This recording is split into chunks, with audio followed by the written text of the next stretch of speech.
له کابل څخه ډیر بد خبر. د کابل پوهنتون له نیمایي ډیر استادان له افغانستانه وتلي.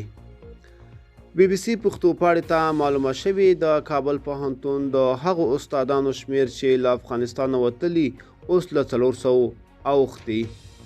په کابل پوهنتون کې د جمهوري حکومت په وروستیو کال کې نږدې 280 استادانو، خو پر افغانستان د طالبان له بیا واکمنېدو وروسته د دغو استادانو له نیمایي ډیری له دغه هیواده وتلي دي.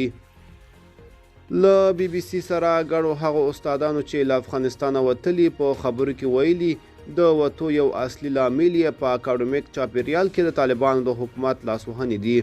ځینې تللي استادان چې نه غواړي نوم یې واخیستل شي بیا وایي په افغانستان کې ژوند خوندي نه احساساوه، داسې څه چې د طالبانو حکومت یې نه مني. موږ ته د رسیدلو شمیرو له مخې تر ټولو ډیر استادان د ژبو او ادبیاتو له پوهنځي تللي چې شمیر یې 55 ته رسیږي.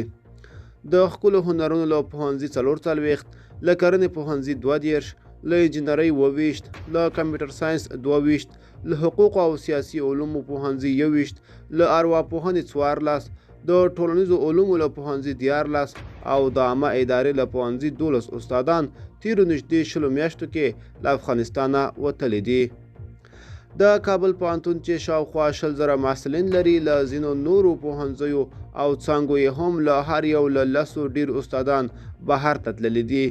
په کابل پوهنتون کې لږ تر لږه 2 معتبرو سرچینو چې نه غواړي نومونه یې واخیستل شي بی بی سی پښتو ته د دغو شمیرو پخلی کړی دی.